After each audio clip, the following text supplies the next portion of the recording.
So you've been fiddling around with Planet Coaster, you've been starting to get your feet wet, you've been playing for a little while, and now you really want to start taking things to the next level with a little more of realism. And you want to do so with an inverted coaster straight away? Well, this is the right video for you. We will go through the whole process from start to finish, and that will give you tips and tricks to how to build your first realistic inverted B&M style roller coaster.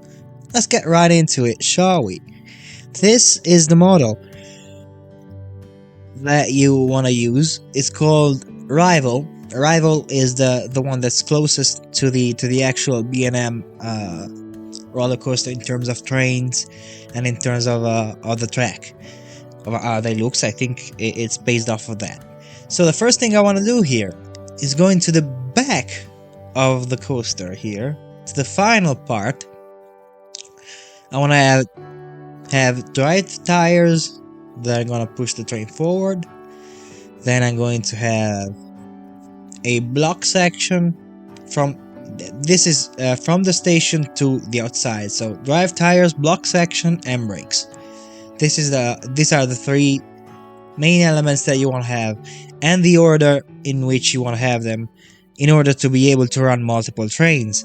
Now I'm turning 180 degrees now and building a parallel section that goes parallel to the brake run, to the final brake run of my roller coaster.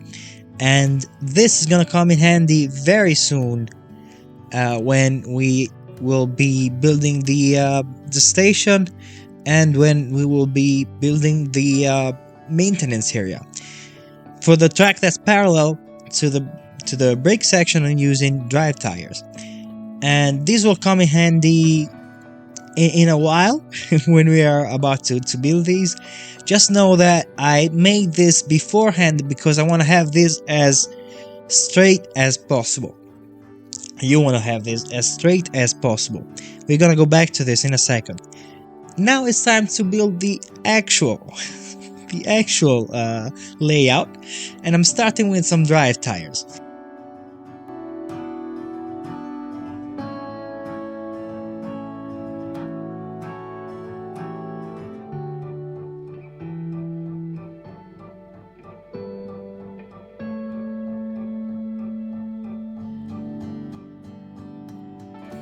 And now we are going to go up with the chain lift. And I want to go up at 45 degrees. I think is the right angle for it. And up we go, up until 30 meters circa. It's where I draw the line for this kind of coaster. You can go higher, you can go lower, but this is my this is what I go to.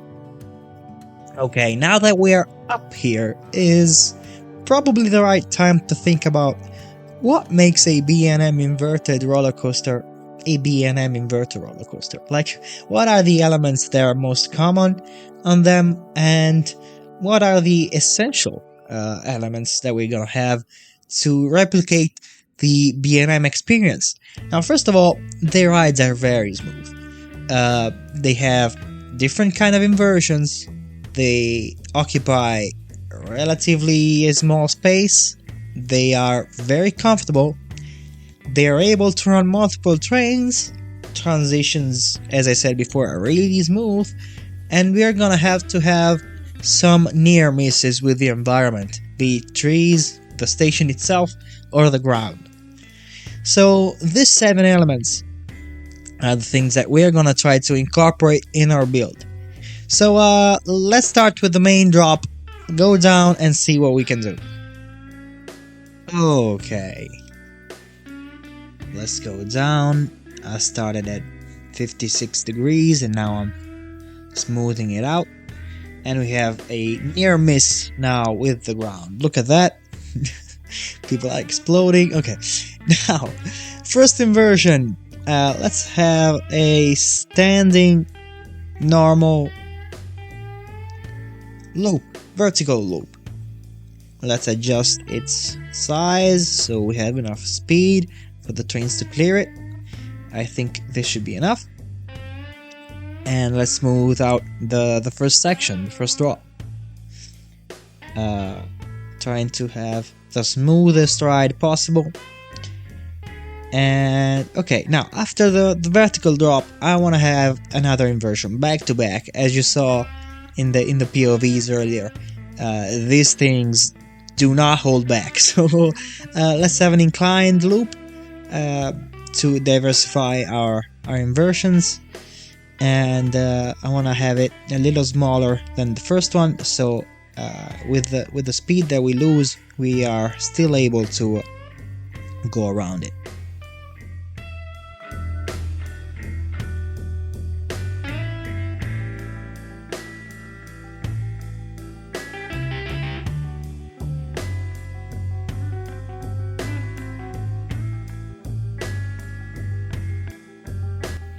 Alright, next inversion, we're gonna have a corkscrew.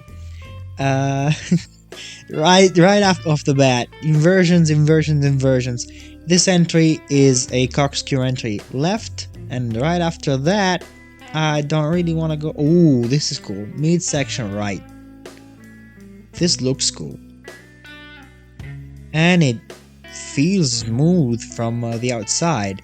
Okay, let's go back here.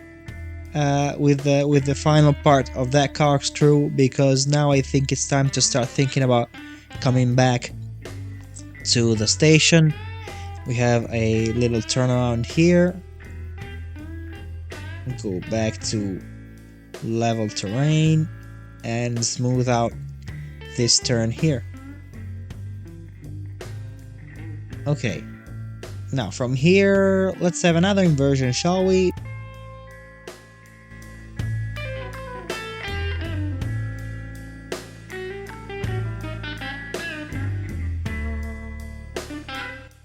And now let's connect it up with the final part of the coaster and to the brake run. Let's start turning here.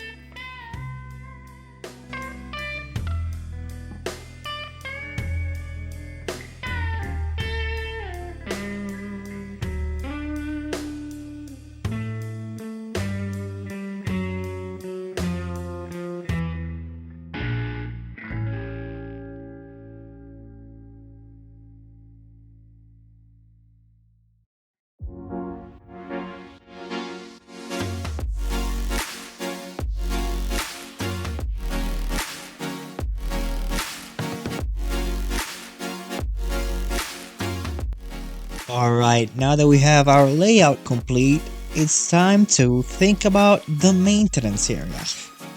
This is where the boring part begins. Alright, now I want to extend the parallel track here and have a little bit of an extended part here without supports. And you're gonna get why in a second. Alright, now that we're done that, we're going to build a little shed so people can work on the coaster and on the train inside of the shed.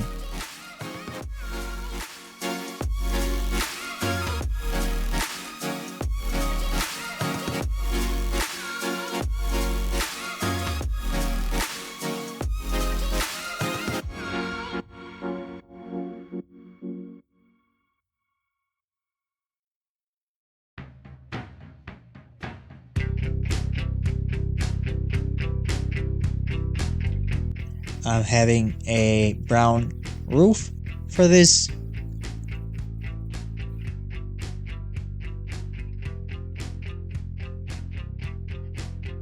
Alright.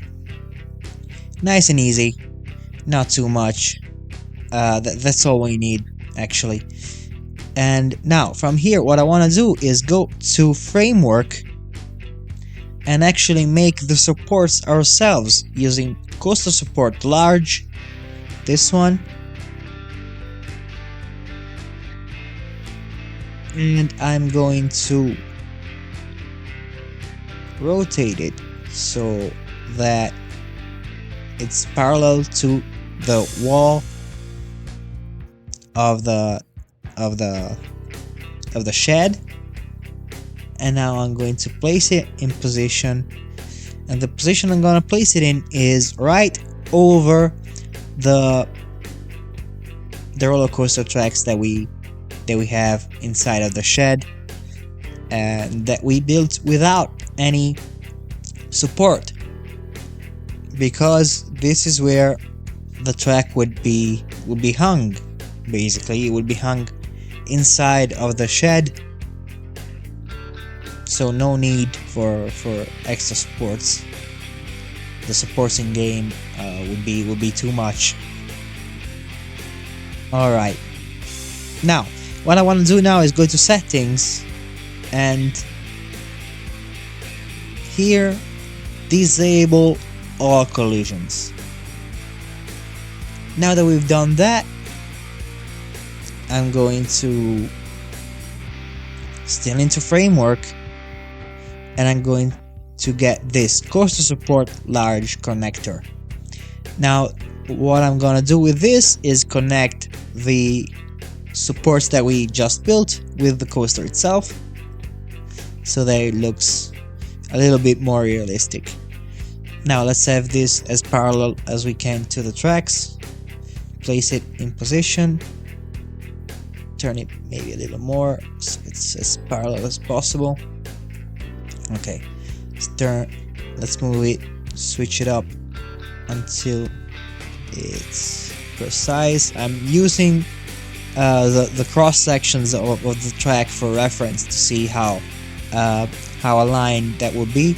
It doesn't need to go inside of the coaster. Just this is fine. No one will ever come see it in game, as close as possible, right? This is we're not gonna be perfect here anyway, so as close as possible is really the idea that we're gonna get.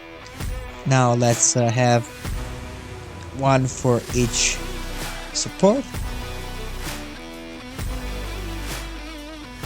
Okay, and now we have a working station for our coaster. Right, now we're gonna do the same thing on the outside. So let's have another coaster support. Let's place it at the same height of the existing ones, paint them black, and now I am using for reference the existing supports, so that I can have a gist of how tall they are and the distance that there is between each and every one of them. So I'm building this right over the existing support, and I'm going all the way across up until we have the vertical support of the other one. Now I'm going to replicate this for every support that the main track has.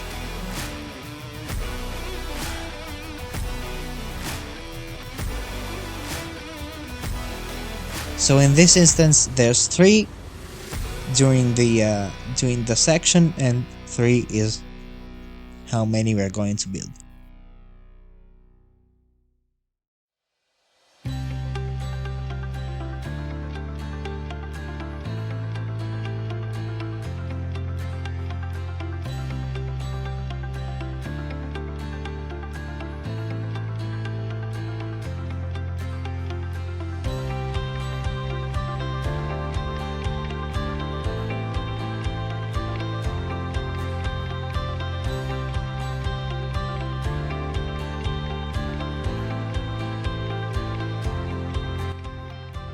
I know this is probably not making any sense for you right now, but what I'm trying to build is a switch track. These things would be essential for us to be able to move the train to the maintenance area and work on the train there.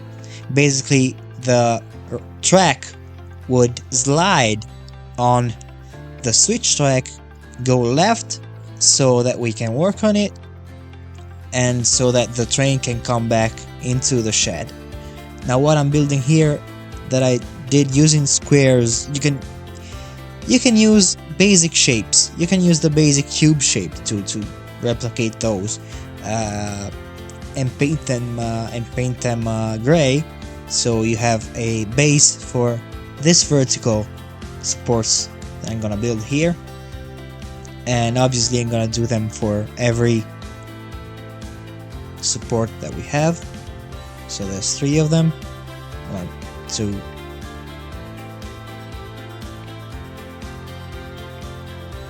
and 3.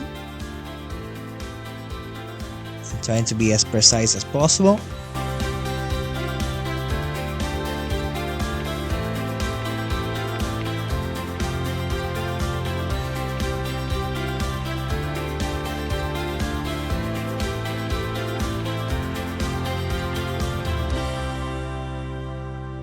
Okay, now that we have the switch tracks, we don't really need the track itself. So basically what would happen is that part of the ride, that part of the roller coaster would slide over using the supports that we have, and would go left and connect with this other part, so that the train can be pulled inside of the shed and you can work there. Now with this studios fence, what I'm trying to do is build a place where people could come up and work on the actual coaster when needed, basically, and when the switch is going to happen. So I'm placing them horizontally and having a little platform. Now this platform would need security, so I'm adding a metal fence, at least on this side, to prevent people from crawling.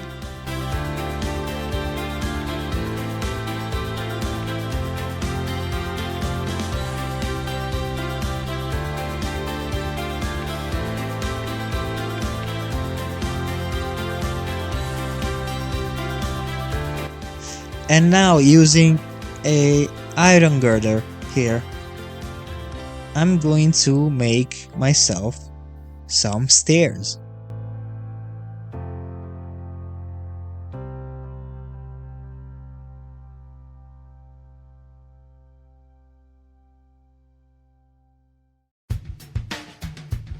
Now with the sign here, hazard strip, it's 2 meters by 0.5.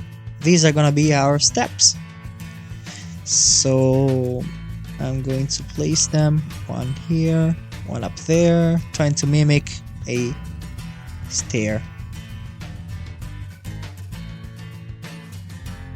Alright, now we have a little stairs, a little maintenance area, our working platform and everything. And what we need is supports from it, because in real life these would fall down. So let's have some using some coaster supports. I'm going to place them under here so that this can realistically be up there. Okay.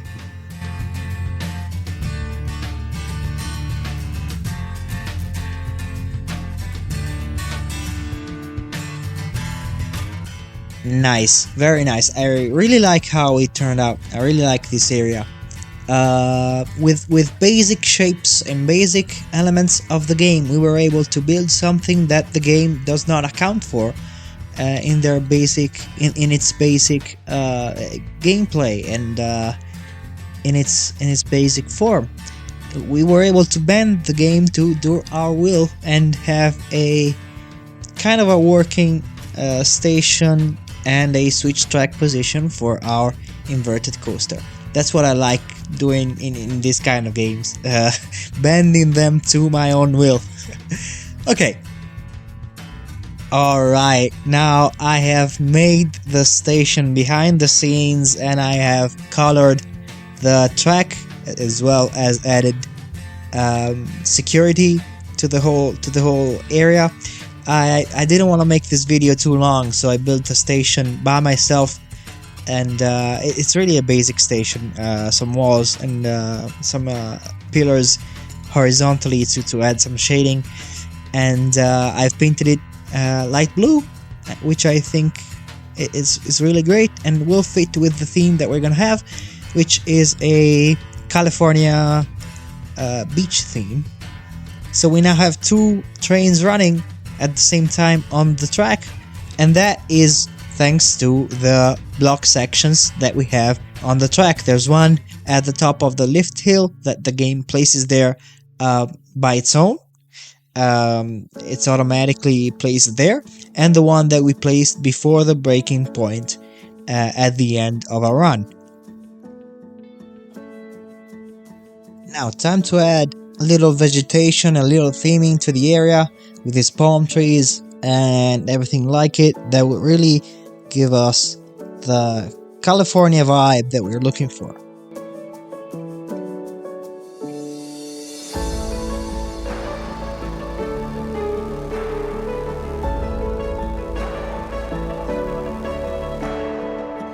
As you can see, I left a little empty space in the middle there, so you can place whatever thing you want to place there, whatever theming element you wanna be placing there.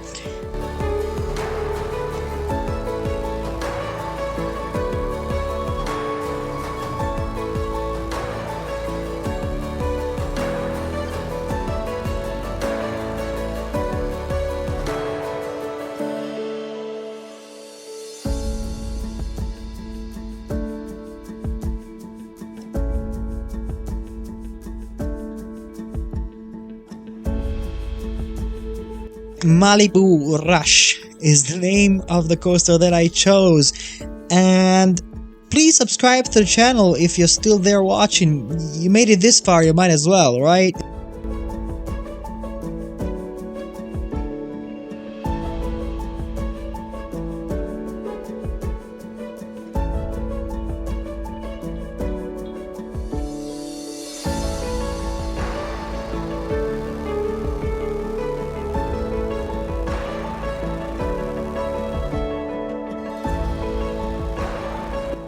Okay, enough with the talking. I think I've been talking too much. It's time to actually take a ride.